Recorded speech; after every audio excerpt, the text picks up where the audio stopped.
Hello, welcome back to our channel.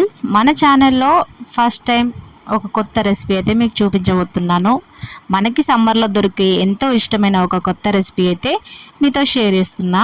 చూసేయండి. ఈ sweet అయితే చిన్న పిల్లల నుండి పెద్దవాళ్ళ వరకు అందరూ లైక్ చేస్తారు. చూస్తున్నారు కదా, ఇది జెల్లీ కేక్లా ఉంటుంది.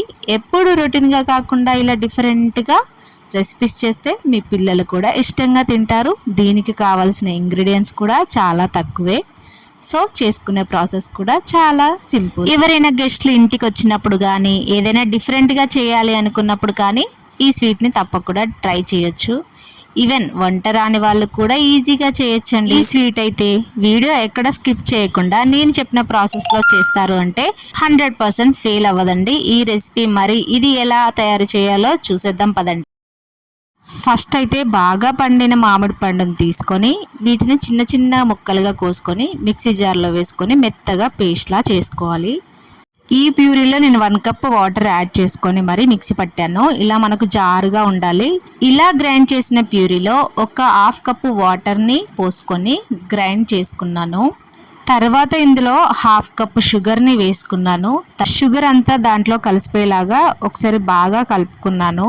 తర్వాత main ingredient agar agar powder వేసుకోవాలి. ఇది మనకి ఫ్లిప్కార్ట్లో కూడా అవైలబుల్గా ఉంటుంది. 1 స్పూన్ పౌడర్ వేసుకొని తర్వాత బాగా కలుపుకోండి. ఎక్కడ ఉండలు లేకుండా మనం వేసుకున్న పౌడర్ మొత్తం కలిసిపోవాలన్నమాట. ఇందులోనే ఇలా మొత్తం నీట్గా కలుపుకున్న తర్వాత స్టవ్ ఆన్ చేసుకొని ప్యాన్ పెట్టుకొని ఈ ప్యూరీని అందులో పోసుకోవాలి. ఇప్పుడు ఇది కంటిన్యూస్గా కలుపుకుంటూనే ఉండాలి. దీన్ని ఎక్కువగా మరిగించుకోవాల్సిన అవసరం అయితే లేదు. జస్ట్ ఒక పొంగు వచ్చే వరకు మరిగించుకుంటే సరిపోతుంది. మీరైతే చూస్తూనే ఉన్నారు కదా, పైన బుడగలు బుడగలుగా వస్తూ ఉంది అండ్ మరుగుతూ ఉంది కూడా. ఇంకా దీన్ని అయితే స్టవ్ ఆఫ్ చేసేసుకొని అది చల్లార్చాల్సిన అవసరం కూడా లేదు. నేను 1 ఇంచు మందంతో ఒక ప్లేట్లో అయితే పోసుకున్నాను. దాంట్లో కొంచెం ఎక్కువ అవ్వడంతో ఇంకో బౌల్లో కూడా ఒక 2 అవర్స్ తర్వాత చక్కగా సెట్ అయిపోతుంది అన్నమాట. తర్వాత దీనిని కత్తితో సైడ్స్ని ఫస్ట్ కార్నర్స్ని కట్ చేసుకొని తర్వాత దీన్ని చిన్న చిన్న పీసెస్గా కట్ చేసుకోవాలి. ఈవెన్గా ఒకే సైజు వచ్చేలాగా కట్ చేసుకోవాలి. చిన్న చిన్న పీసెస్ వచ్చేటట్టు చూస్తున్నారు కదా, మినిమం 1 సెంటీమీటర్ ఉండేటట్టు పోసుకోవాలి. అన్నిట్లో కూడా 2 అవర్స్ కన్నా ముందే తీస్తే మనకు అది సెట్ అయిపోదు. నేనైతే కొంచెం ముందుగా తీసాను, అందుకే నాకు కొన్ని పీసెస్ అయితే కరెక్ట్గా రాలేదు. చూస్తున్నారు కదా, మినిమం 1 సెంటీమీటర్ ఉండేటట్టు పోసుకోవాలి అన్నిట్లో కూడా.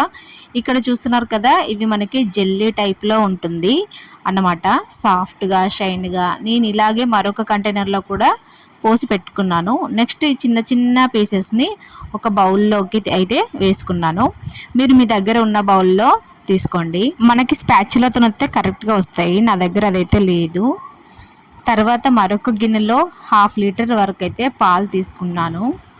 ఇందుట్లో 1/2 కప్పు పంచదారని అయితే వేసుకుంటున్నాను. మీరు తీపి ఎక్కువగా తినే వాళ్ళైతే ఇంకొంచెం పంచదారని అయితే వేసుకోండి. తర్వాత 1 టేబుల్ స్పూన్ అగరగర్ పౌడర్ని కూడా వేసుకొని మొత్తం కలిసేలాగా మొత్తం కలుపుకోవాలి. 2 డ్రాప్స్ వెనిలా ఎసెన్స్ ఉంటే అది ఒకటి వేసుకున్నాను. మీ దగ్గర లేకుంటే స్కిప్ చేయొచ్చు, లేదంటే యాలకుల పౌడర్ కూడా యూజ్ చేయొచ్చు. బాగా టేస్టీగా ఉంటుంది కదా, స్మెల్ కూడా బాగా అనిపిస్తుంది. మనం ఒక పొంగు వచ్చే వరకు ఈ పాలను మరిగించుకుంటే సరిపోతుంది. మనం ఫస్ట్ బౌల్లో పీసెస్ని అయితే యాడ్ చేసుకున్నాం కదా, అదే బౌల్లో పీసెస్ అన్నీ మునిగేలాగా, అదే జెల్లీస్ అన్నీ అందులో మునిగేలాగా మిల్క్ని అయితే యాడ్ చేసుకోండి. ఒక్కసారి కింద నుండి ఆ పీసెస్ని అన్నిటిని కదపండి. అలా అయితే మనకి కిందన స్టిక్ ఆన్ అవ్వకుండా మిల్క్ మొత్తం స్ప్రెడ్ అయ్యేలాగా ఉంటుంది. ఒక 3 అవర్స్ తర్వాత చక్కగా సెట్ అయిపోతుంది. కావాలి అనుకుంటే రూమ్ టెంపరేచర్కి వచ్చిన తర్వాత 1 అవర్ ఫ్రిడ్జ్లో పెట్టినా కూడా ఇంకా టైట్గా వెళ్తుంది అన్నమాట. తర్వాత ఇవి 4 సైడ్స్ కూడా కత్తితో ఇలాగ అనుకుంటే ఈజీగా డీమోల్డ్ అవుతుంది అన్నమాట. సో అన్ని వైపులా కత్తితో మనం ఇలా కట్ చేసుకొని డీమోల్డ్ చేసుకోవాలి. నైట్ టైంలో చేశాను కదా, అందుకు నైట్ అంతా ఫ్రిడ్జ్లో పెట్టి ఇలా అనగానే నాకైతే మంచిగా డీమోల్డ్ అయితే అయిపోయింది. చూస్తున్నారు కదా, జెల్లీ కేక్ పర్ఫెక్ట్గా నాకైతే వచ్చేసింది. అంతేనండి, చూస్తున్నారు కదా, పర్ఫెక్ట్గా వచ్చేసింది మ్యాంగో జెల్లీ కేక్. చూడ్డానికి కూడా టెంప్టింగ్గా ఎప్పుడెప్పుడు తినేయాలా అన్నట్టుగా ఉంది. చిన్నపిల్లలు అయితే ఎంతో ఇష్టంగా తింటారు అండ్ మనకు కూడా బాగా తినాలి అనిపిస్తుంది. దీన్ని మనకు నచ్చిన షేప్లో సర్వ్ చేసుకుంటే చాలా బాగుంటుంది. స్మూత్ అండ్ సిల్కీ షైన్గా టెక్స్చర్తో చాలా బాగుంటుంది. వీడియోలో చూసినట్టుగా చేయండి, వంట రాని వాళ్ళు కూడా ఈజీగా చేసేస్తారు. ఇంత ఈజీ ప్రాసెస్ చేయడం కూడా ఎంతోమంది తినే ఉంటారు కదా జెల్లీ చాక్లెట్స్, అలా బయట కొనే పని లేకుండా ఇలా చేసి పెడితే పిల్లలు కూడా ఇష్టంగా తింటారు. నేను ఇంకో మౌల్డ్లో కూడా చేశాను, దాన్ని కూడా డీమోల్డ్ చేస్తున్నాను. ఎంత ఈజీగా ఊడొచ్చేస్తుందో చూడండి షాక్తో. మీరు కూడా ఇంట్లో ట్రై చేయండి, మీకు ఎలా వచ్చింది అనేది కామెంట్ చేయండి. వీడియోకి మాత్రం లైక్ ఇవ్వకుండా వెళ్ళిపోకండి. వీడియో నచ్చిందా లేదో కామెంట్ చేయండి.